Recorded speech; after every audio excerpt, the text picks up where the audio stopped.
This is going on for how long? I mean, these topics are the stupidest topics I've ever seen in my life.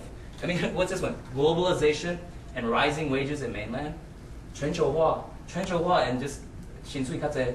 For this, you get almost 2万美金, right? 17,000 US. Okay? These are huge amounts of money. These are huge amounts of money. My professor at Santana, one of them, he got this scholarship. He got this, I think he got like 10,000 yuan for doing some stupid paper on China, right? I go to this link, look through the topics they have. Look through the things that look how much money they're giving out. How can you compete with this, right? This is why we still have a lot of these problems, right? Because of the money trap, follow the money. Okay, and I'll just wrap this up real quick, okay? So, personally, what do I think? If we want to reform Taiwan's education system, we need radical reform. Not just, minor changes to a system, right? We need to completely change, completely overhaul the entire educational system, okay?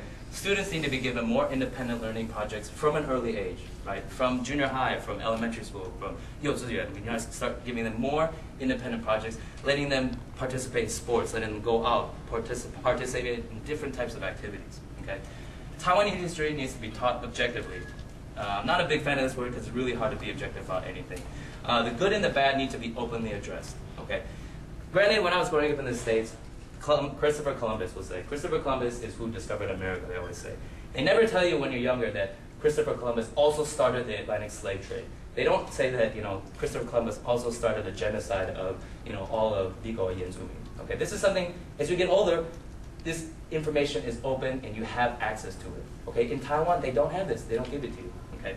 Next, students have to be taught that it's okay to challenge the teacher, voice opinions that may run counter to faculty or other classmates. Okay. I don't know how many Taiwanese students I know because they're talking to me, because they're talking to the other friend, they're too scared to actually give their own opinion, to actually just stand up and say, this is what I believe. Okay. Talking about Taiwanese culture, current events, and history is not political. Okay? When I say, 我是台湾人, 这和政治没什么关系, right? When we talk about this in class, this doesn't have anything to do with politics.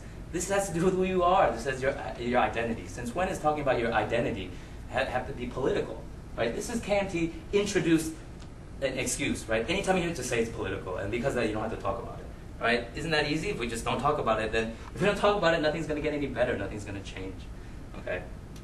Last page, okay? Taiwan needs to close many universities and colleges, okay? We can't just, like I said before, we can't fill the gap by just, getting students from a different country to come in, because eventually we're going to come into huge problems, right? We really need to, sadly say, I may be out of a job if we do cut it, but, this is a reality that we have to come to. The KMT culture of calling two of the world's worst dictators presidents and actually having the nerve to credit them with the bringing of democracy to Taiwan must come to an end, okay? Today in Germany, they do not call Hitler, they do not revere Hitler, they don't talk about taking Hitler's face and putting it on a coin, right? The other day said he wants to take Jiang Jingguo's face and put it on, the coin, okay?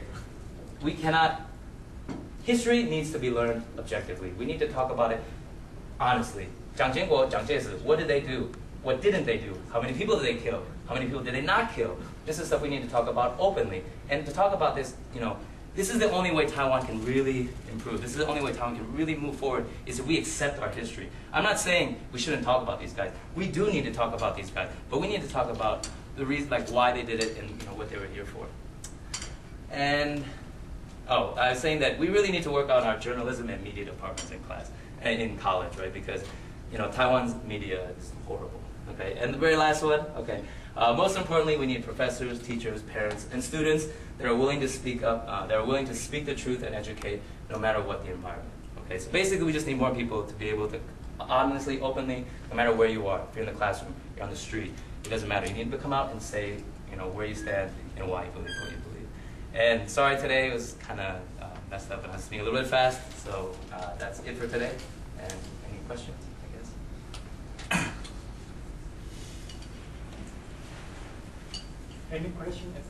Yeah. James? Is James here? After meeting, we can ask him more. Okay. Okay, thank you. Eric's very interesting topic.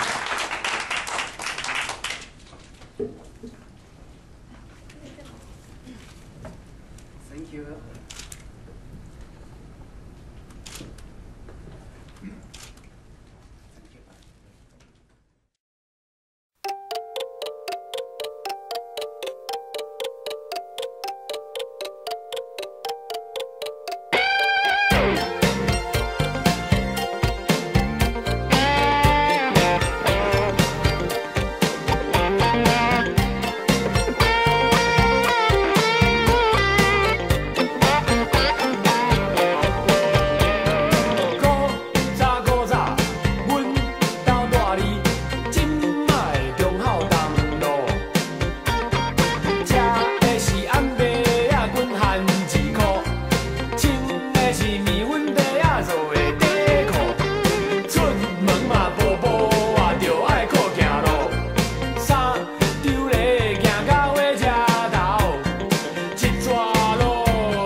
就是梦啊！